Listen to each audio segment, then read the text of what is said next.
ઝાલોદ તાલુકાના વાકોલ ખાતે જીવના જોખમે અભ્યાસ કરવા વિદ્યાર્થીઓ મજબૂર. પુલ બનાવવા સ્થાનિકોએ માંગ કરી. આ તારીખ 2/9/2025 મંગળવારના રોજ સાંજે 6 કલાકે સ્થાનિકોને વિદ્યાર્થીઓ દ્વારા યોગ્ય રસ્તો સમારકામ કરવા માટે તેમજ રોડ બનાવવા અથવા પુલ બનાવવા માટે માંગ કરવામાં આવી છે. જીવના જોખમે વિદ્યાર્થીઓ શાળાએ અને ઘરે જવા માટે મજબૂર બન્યા હતા. ઝાલોદ તાલુકાના વાકોલ ગામના ખારાપાણી ફળિયાના બાળકો વર્ષોથી પુલના અભાવે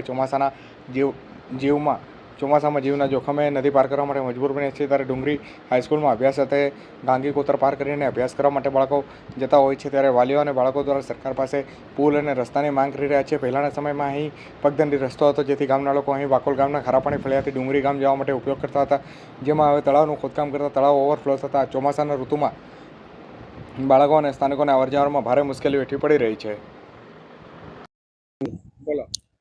વાકોલ ગામના ખારાપાણી ફળિયાથી ડુંગરી માધ્યમિક શાળા સ્કૂલે છોકરાઓ અભ્યાસ અર્થે આ ગાંગી કોતર પાર કરીને જવું પડે છે. આગળ તળાવ આવેલું છે ને ઉપરવાસથી જો વરસાદ વધારે પડે તો હમણાંનો ઓવરફ્લો વધે તો છોકરાઓને પાર કરીને જવા માટે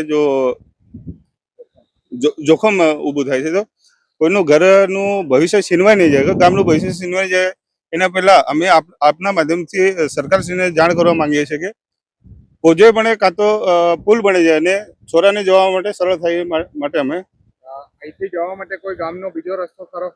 બીજો રસ્તો ખરો, પણ 3-4 કિલોમીટર ફરીને જવું પડે.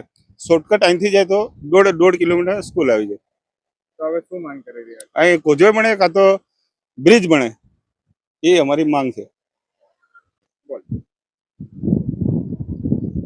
અંધા પ્રવીણભાઈ દિનેશભાઈ ગામ વાકોલ ખારાપાણી ફળિયામાં ગાંગી કોતર તળાવમાં હમણાંથી તેમને અતિ ભારે વરસાદ આવવાથી પૂર આવી શકે છે. તેમજ તેમને ડુંગરી હાઈસ્કૂલમાં જતા વિદ્યાર્થીઓને અતિ ભારે પૂર આવવાથી તેનાથી નીકળી શકાતું નથી.